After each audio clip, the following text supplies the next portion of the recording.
There is a knife brand that quietly stopped stamping Made in USA on its blades in 2021. They did not announce it, they did not issue a press release. Customers only found out when one of them called customer service and was told the company had switched to German steel because no American mill would make it for them anymore. That brand is the legendary Ka bar, the same fighting knife that has been carried by United States Marines since World War II. Today we are going to expose how private equity destroyed American knife making, name the only 4 production-scale brands still genuinely producing pocket knives on American soil, and show you the legal trick collectors are using to buy real pre-collapse American steel for under $100.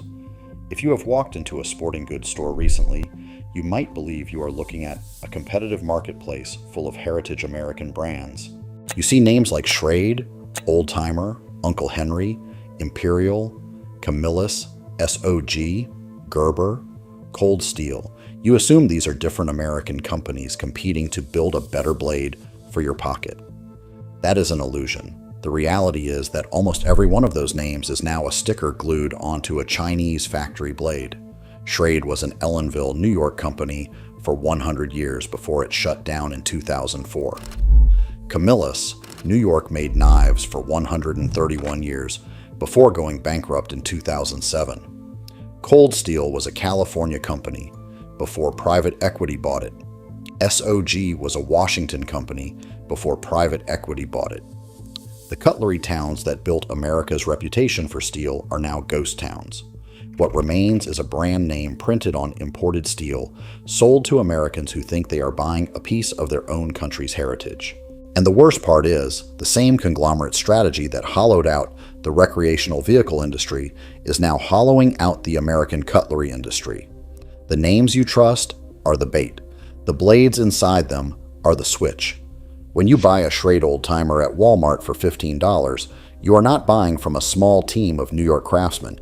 You are buying from a Chinese factory under contract to American outdoor brands, a publicly traded conglomerate spun off from Smith & Wesson. The original Imperial Schrade Corporation closed its 548,000 square foot Ellenville factory on July 30, 2004. About 250 workers were laid off without proper notice. The Schrade family, the Imperial family, the entire Hudson Valley cutlery tradition that went back to 1904, all of it ended in a single day. A man named Stuart Taylor bought the trademarks and the designs out of bankruptcy. He did not buy the factory. He did not buy the equipment. He did not buy the workers. He bought the names. Then he started importing Chinese knives stamped Schrade and Old Timer and Uncle Henry, and he sold them at the same hardware stores the originals used to sit in. In 2016, Smith & Wesson Holding bought Stuart Taylor's company for $85 million and folded it into what is now American Outdoor Brands. So the iconic Schrade Tang stamp that your grandfather trusted is now riveted onto a budget Chinese steel called 7CR17MOV. The blade looks similar. The box looks similar. The knife inside is a different product made on a different continent by people who have never heard of Ellenville, New York. And Schrade is not the only victim. The same playbook destroyed Camillus, Imperial, Western, Ulster, Queen, and a dozen smaller cutlery houses you have probably never heard of. The first wave of the collapse killed the factories. The second wave is killing the brand names themselves, but the factory closures are only half the story. The other half is what is happening right now to the brands you still think are American. Take SOG on specialty knives. SOG was founded in 1986 by a man named Spencer Fraser. For decades, it was an American success story. Then on December 27, 2021, a Texas-based private equity roll-up called GSM Outdoors bought the company. The Linwood, Washington headquarters was shuttered. SOG fans noticed almost immediately. The blades got softer, the locks failed earlier, the handles cracked. One longtime customer wrote that he had carried a SOG Flash 2 for 9 years before it failed, but every replacement he tried after 2018 had to be returned. That is the same GSM Outdoors that bought Cold Steel from Lynn Thompson in December 2020. That is the same GSM Outdoors that bought Camillus and Cuda from Acme United in November 2023 for $19.8 million. And here is the part that should make you stop and think. Acme United had bought the entire Camillus brand at bankruptcy auction in 2007 for just $200,000. 16 years later, the same brand sold for almost 100 times that amount, and there is still no factory. There is no equipment, there is no skilled workforce. The only thing that increased in value was the name on the box. That is the private equity model. Buy the heritage, strip the quality, sell the carcass to the next investor. GSM Outdoors itself was sold to a $48 billion private equity firm called Platinum Equity in October 2024. So the brand on your hip is now a financial instrument 3 layers removed from anyone who has ever ground a blade.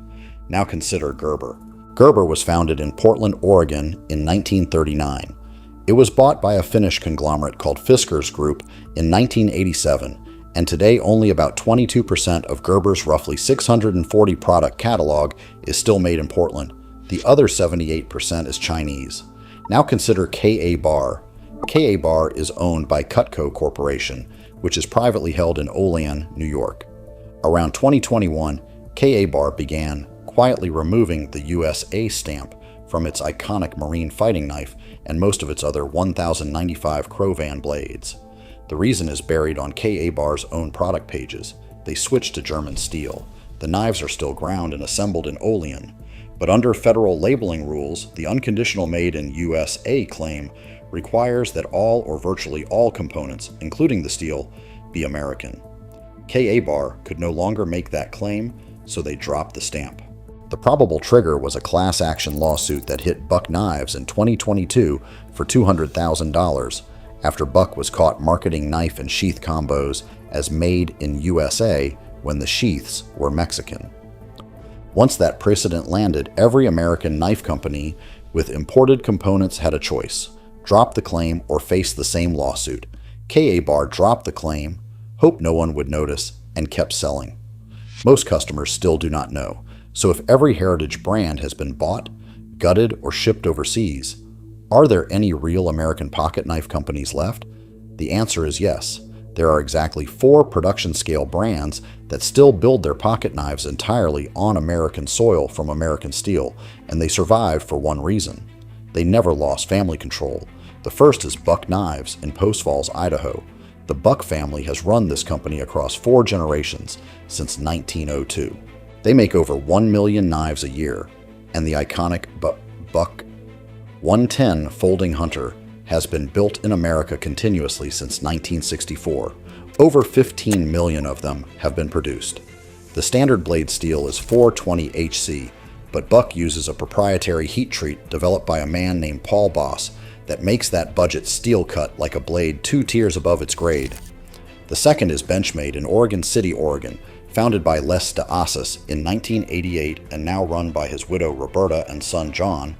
Benchmade operates a 144,000 square foot facility running 24 hours a day, 6 days a week, with about 400 employees. They use American premium steel from Crucible Industries in Syracuse, New York, the only mill in the world that produces steels like S30V and MagnaCut.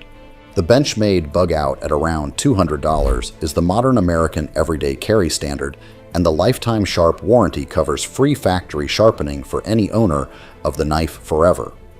The third is W.R. Case & Sons in Bradford, Pennsylvania.